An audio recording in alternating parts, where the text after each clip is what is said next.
अस्सलामुअलैकुम प्यारे दोस्तों, आज हम एक बहुत ही इंटरेस्टिंग और इम्पॉर्टेंट टॉपिक पर बात करने वाले हैं, रिप्रोडक्शन इन कुरान।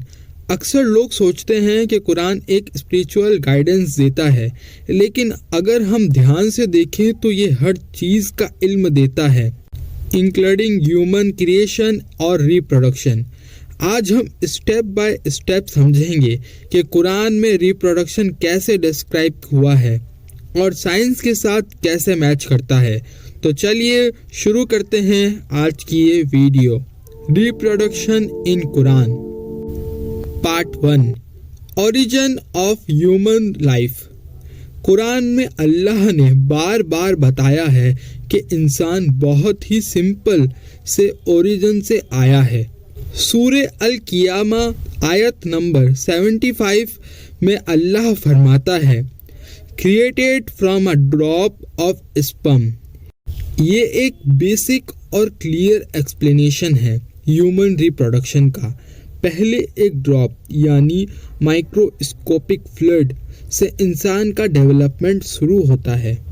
यहाँ एक इम्पॉर्टेंट पॉइंट ये है कि कुरान ने ड्रॉप का जिक्र किया है, जो मॉडर्न बायोलॉजी में स्पर्म के कॉन्सेप्ट के साथ बिल्कुल मैच करता है।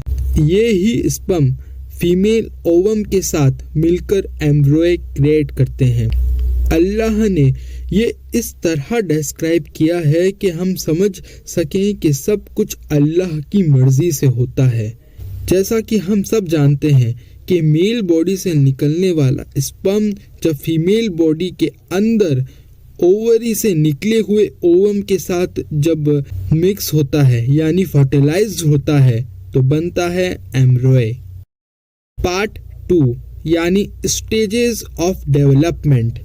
अब आते हैं ह्यूमन डेवलपमेंट के स्टेजेस पर।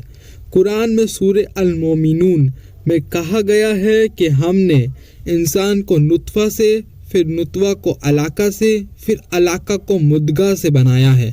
यानी ये जो 3 टर्म है, नुत्फा, अलाका और मुद्गा, ये 3 टर्म बहुत ही इम्पोर्टेंट है। इन 3 टर्म को बहुत ही अच्छे से याद रखना आप। अब बात करते हैं कि नुत्फा क्या होता है। नुत्फा का मतलब होता है एक छोटी सी बूंद, एक मिक्स्ड ड्रॉप। कुरान सिर्फ वाटर नहीं कहता, वो कहता है नुत्फा यानी मिक्स्ड फ्लूइड। आज हम बायोलॉजी में क्या पढ़ते हैं कि मेल का स्पर्म और फीमेल का ओवम मिलकर फर्टिलाइजेशन करते हैं। ये दोनों अलग अलग चीज़ हैं, लेकिन जब मिलते हैं तो एक नया जेनेटिक कोड बनता है।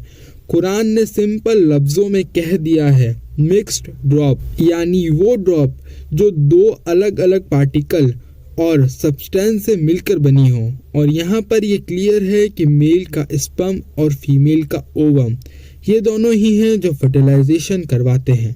सोचो, एक बूंद जिसमें तुम्हारी हाइट, कलर, वॉइस सबका कोड होता है। ये रैंडमनेस नहीं है, ये प्लानिंग है। अब बात करते हैं अलाका। अलाका का क्या मतलब होता है, और ये स्टेज सबसे इम्पोर्टेंट स्टेज है। अलाका का मतलब सिर्फ क्लोथ नहीं, अलाका एक अरेबिक वर्ड है और अरेबिक में इसके 3 मीनिंग निकल कर आते हैं। पहला जो चिपक जाए, दूसरा लीच जैसा जो हर जगह चिपक जाए, और तीसरा और इम्पोर्टेंट हैंगिंग चीज़ जो किसी जगह पर लटक जाए। अब एम्ब्रियो यूटेरस की वॉल से अटैच हो जाता है, वहाँ से न्यूट्रिशन लेता है प्लेसेंटा की थ्रू। अर्ली एम्ब्रियो का शेप बिल्कुल लीच जैसा होता है और वो लिटरली यूटेरस की वॉल से लटका हुआ होता है। कुरान ने एक ही वर्ड में शेप, फंक्शन और पोजीशन तीनों बता दिए हैं, यानी अलाका। अब बात करते हैं मुद्गा क्या होता है। मुद्गा यानी चुई सब्सटेंस, यानी वो सब्सटेंस जो दांतों से चबाई हुई है, यानी दांतों से चबाई हुई चीज़। अर्ली एम्ब्रियो के ऊपर सोमी तेज होते हैं जो टीथ मार्क जैसे लगते हैं। ये स्टेज में ना फुली ह्यूमन शेप होता है, ना सेल क्लियर होते हैं। हाँ बिल्कुल, एक चबाई हुई चीज़ जैसा। यहाँ एक क्लियर बात करना बहुत ही ज़रूरी है। कुरान साइंस की टेक्स्ट बुक नहीं है और साइंस कुरान का रिप्लेसमेंट नहीं है। कुरान साइन देता है, साइंस डिटेल डिस्कवर करती है। साइंस में भी ये सेम स्टेजेस डिस्क्राइब हुई है। फर्टिलाइजेशन के बाद एम्ब्रियो यूटेरिन वॉल में अटैच होता है यानी इम्प्लांटेशन होता है। फिर सेल्स डिवाइड करते हैं और ग्रेजुअली बॉडी का डिफरेंट पार्ट्स का फॉर्मेशन होता है। कुरान में ये स्टेजेस इतने डिटेल में डिस्क्राइब हुए हैं कि साइंटिस्ट भी कहते हैं कि ये ऑब्जर्वेशन काफ़ी एडवांस था। ये बताता है कि इंसान का क्रिएशन एक स्टेप बाय स्टेप और प्लान्ड प्रोसेस से हुआ है। इम्पोर्टेंट पॉइंट है जेंडर या सेक्स डिटर्मिनेशन।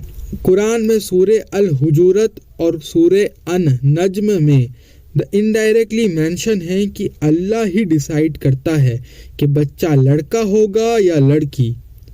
साइंस के हिसाब से भी सेक्स स्पर्म डिसाइड करता है। एक्स या वाई क्रोमोसोम्स स्पर्म एग में मिलता है और बेबी का जेंडर डिसाइड करता है। ये भी एक एग्जाम्पल है कि कुरान में बेसिक साइंटिफिक ट्रूथ को लॉजिकली और क्लियरली एक्सप्लेन किया गया है, इवन 1400 ईयर्स पहले। अब बात करते हैं पार्ट 4 यानी importance of parents and nutrition. Quran में ये भी एम्फेसाइज किया गया है कि पेरेंट्स की इम्पोर्टेंस और न्यूट्रिशन कितना ज़रूरी है। सूरे लुकमान में मेंशन है कि मदर और फादर को रेस्पेक्ट और केयर दो। बायोलॉजी में भी यही फैक्ट है कि एम्ब्रियो और फीटस के लिए मदर का न्यूट्रिशन और एनवायरनमेंट बहुत इम्पोर्टेंट है। कुरान ने ये स्पिरिचुअल और साइंटिफिक दोनों एस्पेक्ट को कवर किया है। अब बात करते हैं part 5 reproduction beyond human. Quran सिर्फ ह्यूमंस तक लिमिटेड नहीं है। सूरे अल अनम में अल्लाह ने बताया है कि हर लिविंग थिंग का रिप्रोडक्शन होता है। प्लांट्स, एनिमल्स एंड इंसेक्ट्स सब एक सिस्टमेटिक तरीके से। साइंटिफिक ऑब्जर्वेशन है कि लाइफ का साइकिल हर स्पीसीज में रिपीट होता है और ये अल्लाह का सिस्टम है।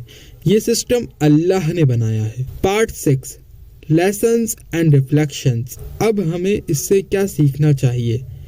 हर लाइफ अल्लाह के प्लान से शुरू होती है। रिप्रोडक्शन एक नेचुरल और सिस्टमेटिक प्रोसेस है। साइंस और कुरान के गैप एक्चुअली नहीं है, दोनों एक दूसरे को कंफर्म करते हैं। रेस्पेक्ट और रेस्पॉन्सिबिलिटी के साथ लाइफ का स्टार्ट होता है। यानी कुरान में सिर्फ रिलीजियस गाइडेंस नहीं बल्कि एक सब्टल और साइंटिफिक इंसाइट भी छुपा हुआ है। तो दोस्तों, आज हमने देखा कि कुरान में रिप्रोडक्शन का जिक्र कैसे हुआ और कैसे ये मॉडर्न साइंस से मैच करता है। ये टॉपिक हमें सिर्फ नॉलेज ही नहीं देता बल्कि लाइफ का इम्पोर्टेंट और रेस्पेक्ट को भी समझाता है। अगर आप इस टॉपिक में और इंटरेस्टेड हो तो कुरान की ये आयत और कॉम्प्लीमेंट्री ज़रूर पढ़िए, बहुत ही अमेजिंग इंसाइट मिलेगी। अगर आपको ये वीडियो पसंद आए तो वीडियो को लाइक और चैनल को सब्सक्राइब करना। मिलते हैं अगली वीडियो में, तब तक के लिए अल्लाह हाफ़िज़।